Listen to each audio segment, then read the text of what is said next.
Hello friends, നമ്മൾക്കെല്ലാവർക്കും അറിയാം Israel Lebanon തമ്മിൽ നടക്കുന്ന യുദ്ധത്തെപ്പറ്റി. ഏവരും ആഗ്രഹിച്ചതുപോലെ ഈ രണ്ട് രാജ്യങ്ങൾ തമ്മിൽ ഒരു ധാരണയിൽ എത്താൻ പോകുന്നു.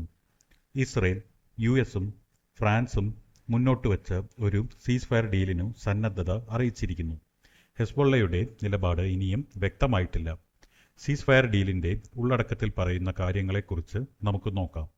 60 ദിവസത്തെ ഒരു സീസ് ഫയർ ഡീലാണ് ഈ പ്രപ്പോസലിൽ ഉള്ളത്. ഈ 60 ദിവസത്തിനുള്ളിൽ ഹെസ്ബൊള്ള അവരുടെ സൈനികരെയും ആയുധങ്ങളെയും ബ്ലൂ ലൈൻ എന്നറിയപ്പെടുന്ന ഇസ്രയേൽ ലെബനൻ ബോർഡറിൻ്റെയും ലിറ്റാനി നദിയുടെയും ഇടയ്ക്ക് സ്ഥിതി ചെയ്യുന്ന പ്രദേശങ്ങളിൽ നിന്നും പുറകോട്ട് മാറ്റണം. അതായത് ബോർഡറിൽ നിന്നും ഇസ്രയേൽ ലെബനൻ ബോർഡറിൽ നിന്നും 30 കിലോമീറ്റർ പുറകോട്ട് പോകണം. എന്നിട്ട് ഈ ഒഴിഞ്ഞുപോയ പ്രദേശത്ത് ലെബനൻ ആർമിയെ വിന്യസിക്കണം. മാത്രവുമല്ല, ഈ ലെബനൻ ആർമി ആ പ്രദേശത്ത് നിന്നും ഹെസ്ബൊള്ള പൂർണ്ണമായും ഒഴിഞ്ഞു എന്നുറപ്പുവരുത്തണം. ഇനി ഹെസ്ബൊള്ള അവിടെ ഒരു തരത്തിലും പ്രവർത്തിക്കാതെ ഇരിക്കാൻ വേണ്ടുന്ന നടപടികളും ലെബനൻ ആർമി സ്വീകരിക്കണം. ഈ 60 ദിവസം കൊണ്ട് ഇസ്രയേലും അവരുടെ സൈനികരെ അവിടെ നിന്നും പിൻവലിക്കും. ഇസ്രയേൽ ഹെസ്ബൊള്ള യുദ്ധം കാരണം ഒഴിഞ്ഞു പോകേണ്ടി വന്ന രണ്ടു രാജ്യത്തെയും സിവിലിയൻസിനെ അവരുടെ ഭൂമിയിലേക്ക് തന്നെ തിരിച്ചു കൊണ്ടുവരാനും ഈ ഡീലിൽ പറയുന്നു.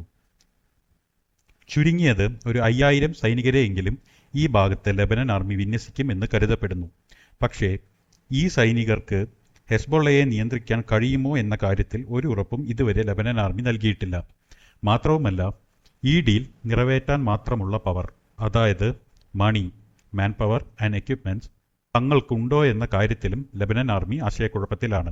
ഈ ഡീൽ തുടരാനായിട്ട് ലെബനൻ അവരുടെ സഖ്യകക്ഷികളുടെ സഹായം തേടിയെന്നും വരാം. ഈ ഡീലിന്റെ വയലേഷൻ മോണിറ്റർ ചെയ്യാൻ US, ഫ്രാൻസ്, യൂണിഫിൽ, ലെബനൻ, ഇസ്രയേൽ എന്നീ രാജ്യങ്ങൾ ചേർന്ന ഒരു മെക്കാനിസം ഉണ്ടാക്കാനും തീരുമാനം ആയിട്ടുണ്ട്. ഈ പ്രദേശത്ത് ഇസ്രയേലിന് ഭീഷണിയായി കൊണ്ടുള്ള എന്തെങ്കിലും ഒരു പ്രവർത്തനം ഹെസ്ബൊള്ളയുടെ ഭാഗത്തു നിന്നും ഉണ്ടായാൽ, അതായത് ഹെസ്ബൊള്ള അവരുടെ ഇൻഫ്രാസ്ട്രക്ചർ റീബിൽഡ് ചെയ്യുകയോ ടണൽ ഉണ്ടാക്കുകയോ റോക്കറ്റ് അയക്കുകയോ ആയുധങ്ങൾ എത്തിക്കുകയോ ചെയ്താൽ ഇസ്രയേലിനു പ്രതിരോധിക്കാനുള്ള അവകാശം ഈ ഡീൽ മുന്നോട്ട് വയ്ക്കുന്നു. ഹെസ്ബൊള്ളയുടെ മറുപടിക്കായി ലോകം ഉറ്റുനോക്കുന്നു. 1 വർഷത്തിൽ കൂടുതലായി നീണ്ടുനിൽക്കുന്ന ഈ യുദ്ധം ഈ ഡീലിലൂടെ ഒരു പരിസമാപ്തിയിൽ എത്തട്ടെ എന്ന് നമുക്ക് പ്രതീക്ഷിക്കാം. Thank you.